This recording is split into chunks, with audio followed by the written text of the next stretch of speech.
Okay, let's start today's nature. This is a video talking about the news of today's nature. こちらのビデオはイギリスの科学雑誌ネイチャーのウェブサイトに投稿されたニュースを解説してやろうというものです。してやろうという、ちょっと偉そうになりましたね。まあ、そんなことはありませんね。というわけでやっていこうと思います。This tema is electric ill-inspired devices could power artificial human organs. 電気ウナギから生まれたデバイスが人工臓器を動かすと、まあそんなような感じでございます。今ヤンさんですね。電気ウナギつうとですね、聞いたことないですが、電気ウナギとか電気ナマズとかね、よく言いますが、どういうやつらかというとですね、体内で電気を作って、それでバーンと敵をやっつけることができるという、まあそういう、なんか漫画みたいなやつらです。ピカチュウとかおりますけどね。ピカチュウね。ピカチュウは10万ボルトがやってたんなもん。ピカチュウ最初燃えてなくなりますけどね。10万ボルトなんて無理です。一般的な生き物だと600ボルトが限界でございます。さて、その、600ボルト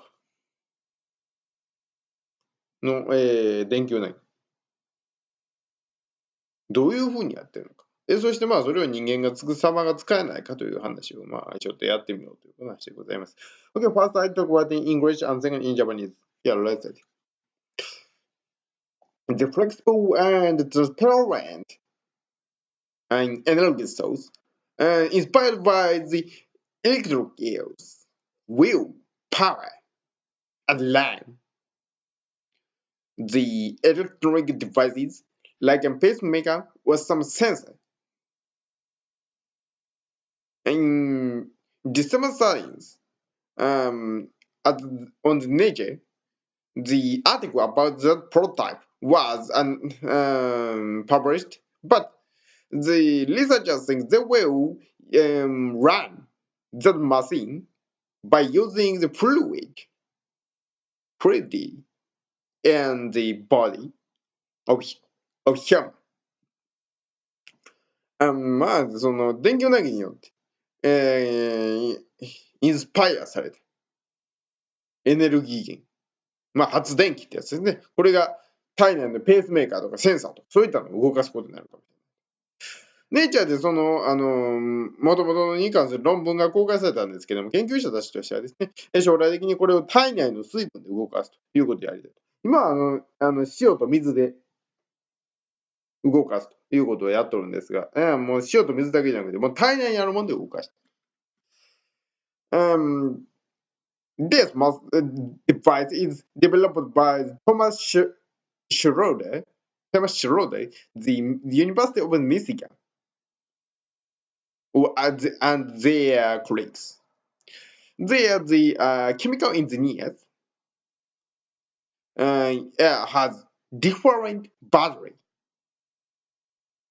than from other traditional ones.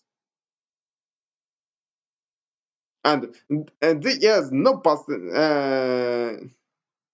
proportion that becomes the toxin in the body, in the human's body. For developing this, they researched the electric eels or the nightfish that discharged 600 voltage energy, electricity, and stun the enemy or protect the body. 開発をやっているのはですね、ミシガン大学のトーマス・シュローダーさん、たちの研究グループです。化学系の化学系の技術者なんですね、彼らね。人工臓器のバッテリーの研究をしているわけです。ただ、これまでの人工臓器のバッテリーは、まあ、リチウム電子とかそんならしいんですけども、体内にあっても毒になることはない。普通のね、電池とか体の入ったら絶対毒に決まってますよね、多分ね。いや、僕入れたことないですけども、体の中に普通の電池とか飲み込んで入れといたら、もう溶けたらえらいこっちゃですよね。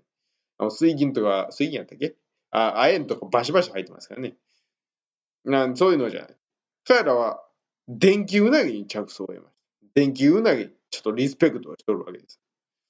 電気ウナギです。And these cells have the electrocyte that is the very specified cell that can charge the electricity. And they charge the ion that can charge electricity. And electrocyte, of course, one cell can produce a very small energy, but thousands of cell runs and the voltage becomes bigger and bigger and bigger. 600 pounds. このウナギというのはですね、体内に電気細胞という、特殊な細胞を持ってるわけです。人間とかではね、結構細胞の電気をどうのこうのすることできるんですけどね、すぐ電気がパンパカ逃げちゃうもんで、頭コスコスするでしょ。いつもね、下敷きでコスコスやって、デカでビーって立てるあれやりますけども、あれと一緒ですね。ただあれやとですね、エネルギーを貯めとくことができんと。そうじゃなくて、この電気を静電気をずーっと貯めとくことができるんですね。こういったこのウナギ。で、一個一個は当然、髪の毛がベーって立つぐらいのもんなんですが、それをうまいこと塵も積もればたまるすると、600ボルト、何百ボルトになるというわけです。Mr. Shoulders and the colleagues made electrolyte by using 4 types of hydrogel and then stacked 2,500. And this system produced 110 volt voltage. And this is smaller than the smaller power than the use, and that is very thick and bigger resistance. シュローダーさんたちはですね、電気細胞4種類のヒドロゲル。水とね、そういうね、特殊な繊維というんですが、特殊な物質を使いまして、作って。で、それを2500個つなぎました。2500個つなげるとどれぐらいのエネルギーが使うと110ボルト。人間さんも大したことないですね。電気ウナギの6分の1でございます。大したことあらへんなというウナギが言うとるわけですよね。